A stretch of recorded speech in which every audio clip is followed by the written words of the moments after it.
there is this box set,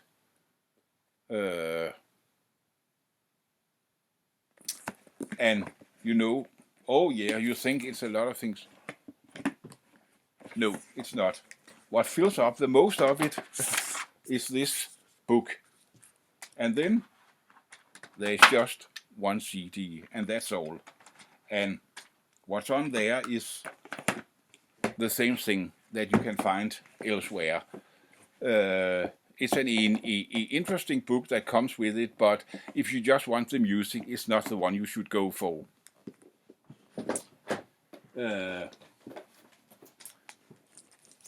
This is actually the same album, just with a little bit different cover, but it's the same tracks on there, and there are Ain't She Sweet and Cry for a Shadow and My Bonnie and all those, So, yes, as I said, they're variations of the same album. Here's a extended version.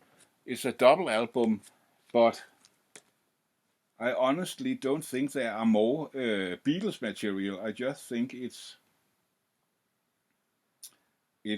Tony Sheridan with other backing groups.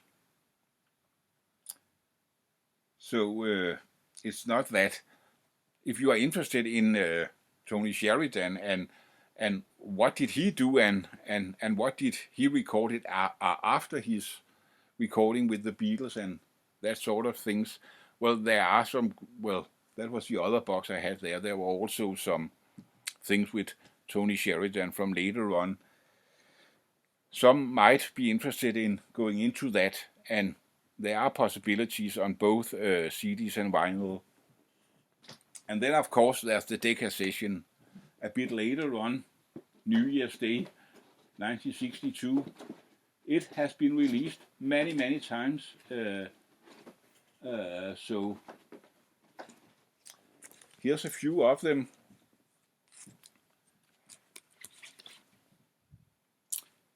And it's more or less the same thing on them there.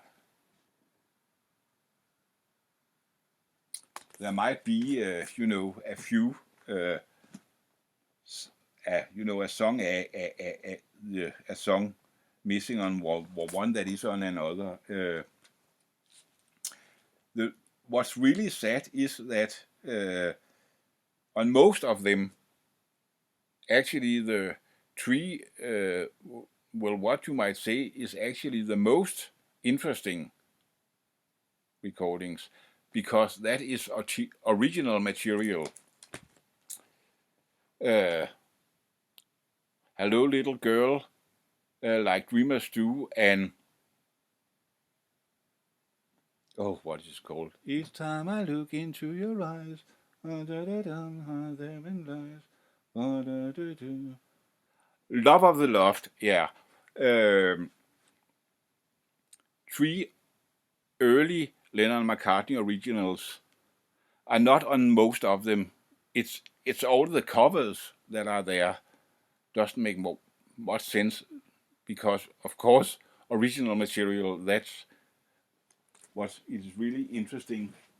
It's hard to find on vinyl, actually. It is on quite a few CDs. What do we have here? This is also, this CD, it's also with the Sheridan sessions. What is this? Oh, it's something completely else. That's not much to do with that.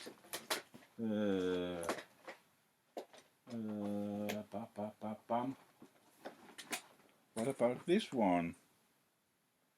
No, this is more or less the live at Star Club Hamburg. Oh, wait a minute. Oh, there are also the Decca session on this box set, but yeah, it's kind of a compilation of live at Star Club Hamburg and the Decca session. Oh, yeah.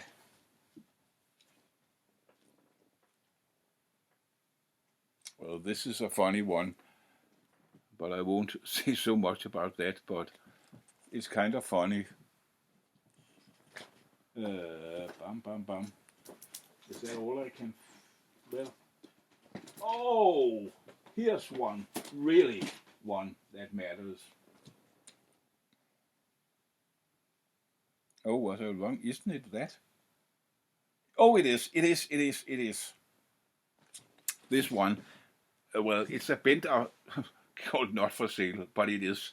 If you can find it anywhere, it's a bit of a mix because there are also some later recordings and they're going all up to things like I Me Mine and A Day in the Life and Paperback Writer in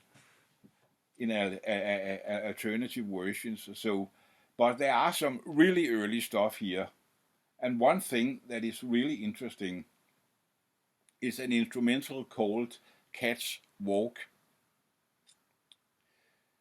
Uh, I told you earlier that Beatles was always experimental. Well, not in the psychedelic sense, but they were trying out ideas all the time, right from the very first beginning, and trying out all sorts of ideas and doing all sorts of things. And this Catswalk, it has a very unusual chord progression. You know, most of the songs played back then, for following the 12-bar blues round. This is a very unusual chord progression it got, and the story gets better. Well, I told you that there in the cabin area, the young Beatles actually met many of those revival jazz people. And later on, that Catwalk, it was way up. I don't recall exactly what year, but it was at least in the mid 60s, or perhaps even later in the late 60s. It was recorded by Chris Barber's orchestra, but the title was changed to Cat's Call, and the story gets even better. That recording by Chris Barber of Cat's Walk or Cat's Call was produced by Paul McCartney. So there you got it.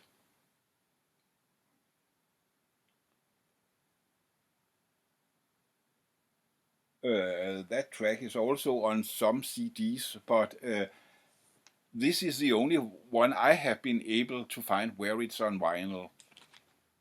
There may be other compilation where you can find it. I haven't been able to find it elsewhere.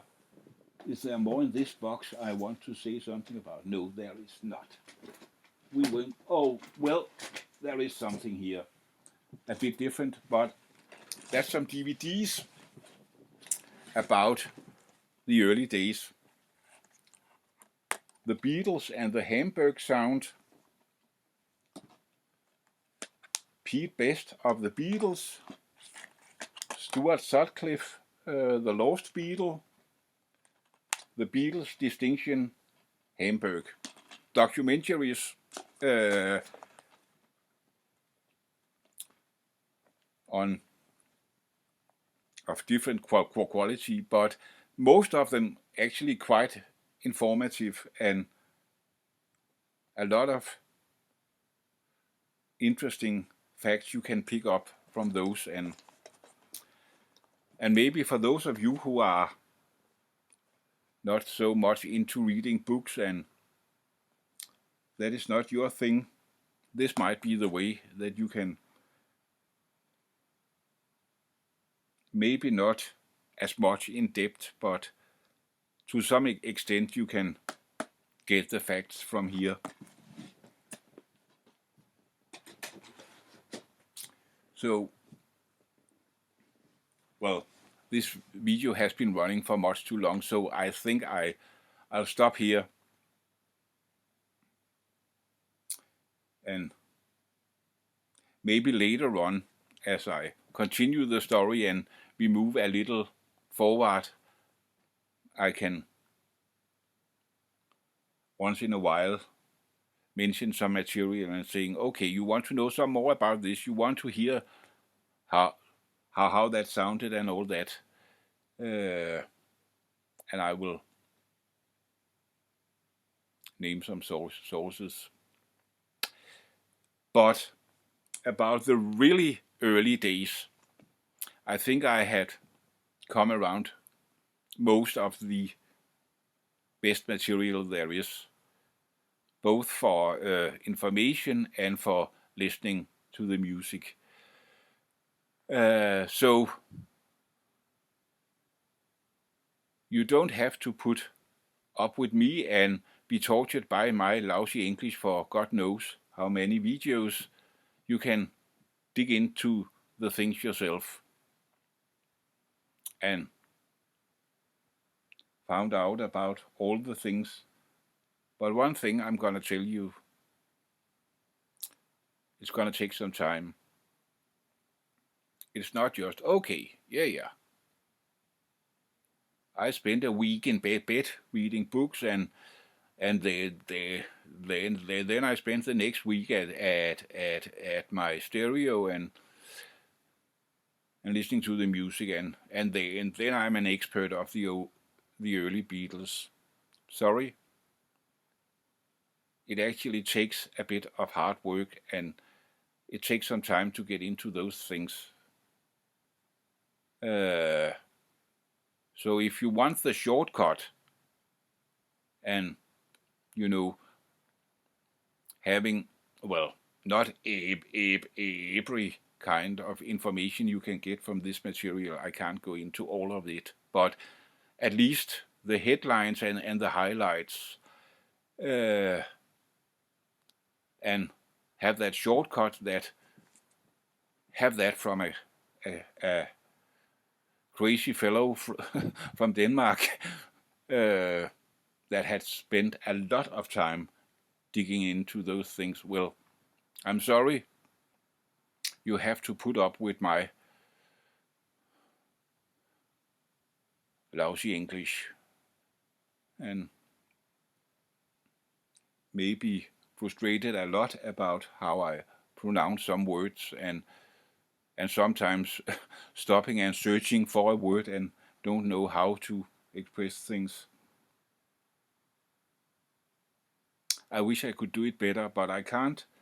But after this video, you got the opportunity to dig into things yourself, and then you don't have to put up with me. But I just say it could be a shortcut, because if you really want to get into it, it is many hours of reading, looking at videos, listening to music, and doing it over and over again, and really getting into the stuff. But it's good to have some different possibilities, and you can do one thing and you can do another thing, and there are many possibilities. And isn't that what was the kind of the message surrounding the Beatles music? I mean, they were doing so many different things and all that experimentation and all that. Wasn't it like saying, oh, there are so many possibilities, there are so many things you can do. Nothing you can do that can't be done, nothing you can sing that can't be sung. There you got it. I mean, and I showed you some material. I expect you got the Anthology, the music on either CDs or vinyl, and the DVDs, or if you are that old-fashioned, videotapes with where you see the story. At least you gotta have. You need to. That's a must. Episode 1 with that going down to the cellar scene I told you about, and you are hearing In Spite of All the Dangers, and it's so fantastic. It's pure magic, and it's really, yeah, I know it wasn't as professional, and from a technical level, from a technical point of view, it's not very good, but it's good in another sense, and it's so much the real thing.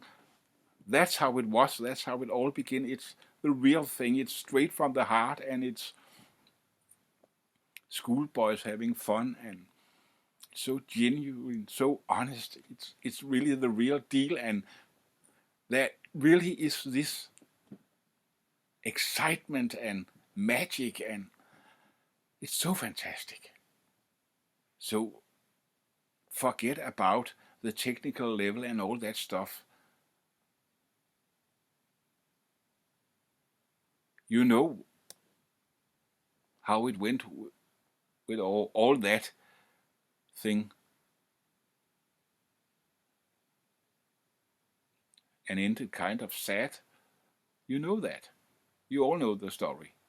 And I mean, all through the day, I be mine, I be mine, I be mine. Who cares for that suicide shit? This is magic. This is pure fucking magic. Sorry, that's a personal point of view, and you may disagree, and I know many of you will do that, but forgive me, that's just my point of view.